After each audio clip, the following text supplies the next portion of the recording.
Welcome to my YouTube channel. आज के lecture में डिस्कस करने जा रहे हैं नीट के प्रीवियस ईयर के मोस्ट इंपॉर्टेंट एमसीक्यूज के बारे में।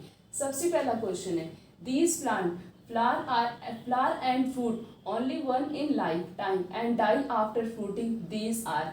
ऐसे प्लांट जिसके अंदर फ्लावर और फ्रूट का फॉर्मेशन तो होता है लाइफ टाइम, मीन्स लाइफ में सिर्फ और सिर्फ एक बार, और उसके बाद फूड के फॉर्मेशन करने के बाद उस प्लांट की डेथ हो जाती है, उस टाइप के प्लांट को क्या कहते हैं? पहला ऑप्शन है मोनोकार्पिक प्लांट, दूसरा ऑप्शन है पॉलीकार्पिक प्लांट, तीसरा ऑप्शन है वेजिटेटिव प्लांट और चौथा रिप्रोडक्टिव प्लांट। उस प्लांट को बोलते हैं मोनोकार्पिक प्लांट। क्या बोला जाता है ऐसे प्लांट को? Monocarpic plant. Next question is select the mismatched pair. जो चार ऑप्शन दिए गए इसमें ये बताना है कि किसका पेयरिंग इसके साथ मैच नहीं कर रहा है। पहला ऑप्शन हम देखते हैं, storage of pollen grain. Pollen grain को -196 डिग्री सेल्सियस पे लिक्विड नाइट्रोजन के अंदर प्रिजर्व करके रखा जाता है, तो ये ऑप्शन बिल्कुल सही है। उसके बाद दूसरा क्या दिया, पॉलन एलर्जी। कौन सा प्लांट ऐसा है जिसके पॉलन से एलर्जी होती है? That is carrot grass. ये भी क्या है? सही। उसके बाद है चैस्मोगैमस फ्लावर। चैस्मोगैमस फ्लावर को क्या कहते हैं? Exposed anther and stigma. उनका स्टिग्मा और एंथर कैसा होता है? एक्सपोज्ड होता है। ये भी क्या है? बिल्कुल सही ऑप्शन है। नेक्स्ट है जीनोगैमी। यहाँ पे दिया जीनोगैमी को सेल्फ पॉलिनेशन कहते हैं, जबकि जीनोगैमी को क्या बोलते हैं? Cross pollination. इसमें क्या होता है, एक प्लांट के एंथर से दूसरे प्लांट के स्टिग्मा पे क्या होगा? पॉलन का ट्रांसफर होता है, उसे कहते हैं जीनोगैमी। तो यहाँ पे मिसमैच पूछा गया था, मींस इन चारों में से कौन सा पेयर मैच नहीं कर रहा है? कौन सा नहीं कर रहा है? डी वाला। So the correct answer is D. Next question is dash cell of pollen grain divide to form two male gametes. Pollen grain की ऐसी कौन सी सेल होती है जो डिवाइड करती है और दो मेल गैमेट का फॉर्मेशन करती? पहला ऑप्शन है वेजिटेटिव सेल, दूसरा ऑप्शन है जनरेटिव सेल, तीसरा ऑप्शन है माइक्रोस्पोर मदर सेल, चौथा ऑप्शन है नन ऑफ दीज।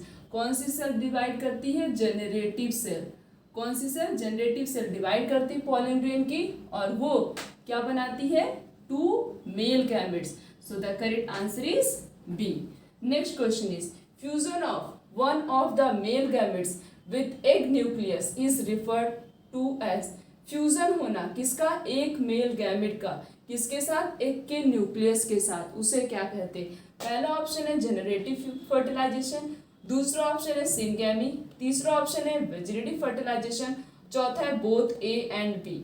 जब फ्यूजन होना किसका? मेल गैमेट का किसके साथ? एक की न्यूक्लियस के साथ, उसे कहते हैं generative fertilization and syngamy.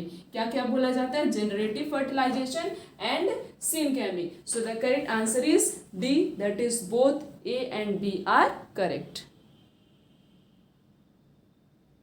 Next question is endosperm is completely consumed by the developing embryo in।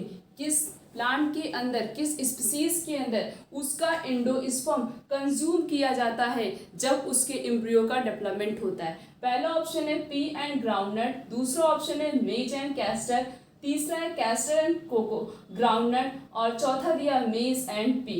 Endosperm is completely consume by the developing embryo in P and groundnut. जिसका एम्ब्रियो मतलब डेवलप ही हो रहा हो उसके एंडोस्पर्म को हम consume कर सकते हैं, और वो स्पीसीज है that is pea and groundnut. So the correct answer is A. Next question is endospermic seed are found in. Endospermic seed किसके अंदर प्रेजेंट होता है? यहाँ पे ये पूछा गया कि एंडोस्पर्मिक सीड किसके अंदर प्रेजेंट होता है? द करेक्ट आंसर इज ए। इसमें कैस्टर, बार्ली और कोकोनट सारी स्पीसीज जो होती हैं इन सब की सीड कैसी होती है? एंडोस्पर्मिक सीड होती है। So the correct answer is D, that is all of these.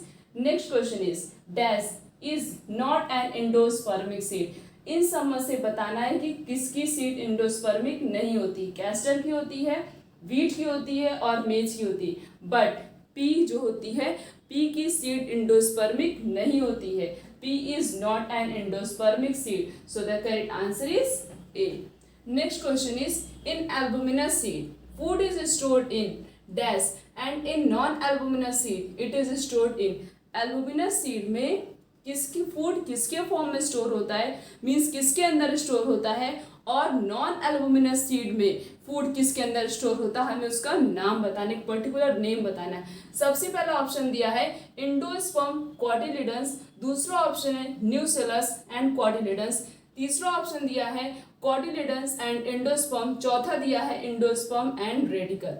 Albuminous seed में फूड स्टोर होता है किसके अंदर, इंडोस्पर्म के अंदर। किसके अंदर होता है, इंडोस्पर्म के अंदर। और नॉन एल्बुमिनस सीड में फूड स्टोर होता है किसमें, कॉटिलिडन्स में। तो यही डिफरेंस भी हो गया। अगर डिफरेंस भी लिखना है तो हम लिख सकते हैं एल्बुमिनस सीड में फूड स्टोर होता है इंडोस्पर्म के अंदर, और नॉन एल्बुमिनस सीड में फूड स्टोर किसके अंदर होता है, कॉटिलिडन्स में। So the correct answer is A. Next question is the portion of embryonal axis between plumule and cotyledons is called. उस पोर्शन का नाम बताओ जो कि एम्ब्रियोनल एक्सिस पे उसका फॉर्मेशन हो किसके किसके बीच में, प्रीम्यूल और क्वाड्रिलिडन्स के बीच में। पहला ऑप्शन है हाइपोकोटाइल, दूसरा ऑप्शन है इपिकोटाइल, तीसरा ऑप्शन है सिलोनराइजर, चौथा ऑप्शन है coleoptile. The portion is known as epicotyl. उस पोर्शन को क्या बोलते हैं जो कि प्रेजेंट होता है embryonal axis between a plumule and radicle, plumule और जो है क्वाड्रिलिडन्स के बीच में, उसे क्या कहते हैं, इपिकोटाइल बोलते हैं। और जो प्लीम्यूल और जो रेडिकल और क्वाड्रिलिडन्स के बीच में प्रेजेंट होता है उसे हाइपोकोटाइल बोलते हैं। तो यहाँ पे प्लीम्यूल और क्वाड्रिलिडन्स की बात की गई तो उसका नाम क्या है, epicotyl. Next question is polyembryony commonly occur in. Polyembryony, पहले तो हम बात करते हैं कि पॉलीएम्ब्रियोनी होता क्या है। पॉली का मतलब क्या होता है, मेनी। पॉली का क्या मतलब होता है, मेनी। एम्ब्रियोनी का मतलब होता है एम्ब्रियो, जिसके पास बहुत सारे एम्ब्रियो प्रेजेंट होते उसे कहते हैं पॉलीएम्ब्रियोनी। पहला ऑप्शन है बनाना, दूसरा है टोमेटो, तीसरा है पोटैटो और चौथा दिया सिट्रस। सिट्रस में बहुत सारे एम्ब्रियो प्रेजेंट होते तो सिट्रस किसका एग्जाम्पल होता है, सिट्रस जो है उसे कॉमनली जो है एग्जाम्पल होता है किसका, पॉलीएम्ब्रियोनी का। सो the correct answer is D. Next question is after birth colostrum is released from mammary gland which is rich in. Birth के बाद, बेबी के बर्थ के बाद मदर के मिल्क से क्या रिलीज होता है, कोलेस्ट्रम रिलीज होता है। क्या रिलीज होता है, कोलेस्ट्रम रिलीज होता है। इसमें यह बताना है कि कोलेस्ट्रम के पास कौन कौन सी चीजें प्रेजेंट होती। पहला ऑप्शन है protein, antibodies and low in fat, दूसरा ऑप्शन है protein, fat and low in antibodies, तीसरा ऑप्शन है fat and low in protein, चौथा ऑप्शन है protein and low in fat. Colostrum के पास प्रोटीन प्रेजेंट होता है, एंटीबॉडीज प्रेजेंट होता है, और बट फैट तो प्रेजेंट होता है बट लो क्वांटिटी में प्रेजेंट होता है। So the correct answer is ए। और ये सब क्या करते हैं, बेबी को नरिशमेंट प्रोवाइड करते हैं, बेबी को स्ट्रॉन्ग करते हैं। क्या क्या प्रेजेंट होता है, protein, antibodies and low in fat. Next question is the first movement of the foetus and appearances of hair on its head are usually observe during which month. किस month में baby का first movement होता है, means foetus जो है वो first movement show करता है और साथ साथ में उसके हेयर्स अपीयर हो जाते हैं उसके हेड पे। हमें उस मंथ का नाम बताना है। पहला ऑप्शन है 5th मंथ, दूसरा ऑप्शन है 4th मंथ, तीसरा है 6th मंथ और चौथा है 3rd मंथ। ऐसा डेवलपमेंट कब होता है, 5th मंथ में। 5th मंथ में बेबी जो है मूवमेंट भी शो करता है, मूवमेंट भी होता है और उसके हेयर्स पे, उसके हेड पे हेयर्स भी क्या होते हैं, अपीयर होते हैं। किस मंथ में, 5th मंथ में।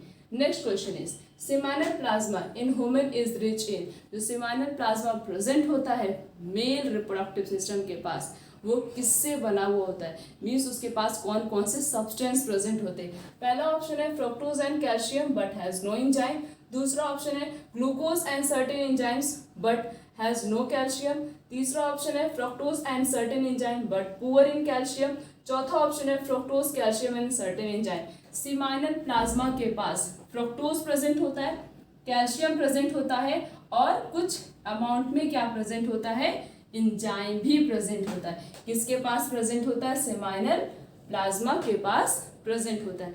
हमने इस पूरे लेक्चर में प्रीवियस ईयर के नीट के मोस्ट इंपॉर्टेंट क्वेश्चंस के बारे में डिस्कस किया। आने वाले लेक्चर में इस तरीके से और भी बहुत सारे क्वेश्चंस के बारे में डिस्कस करेंगे। आज का लेक्चर यहीं तक। Thank you.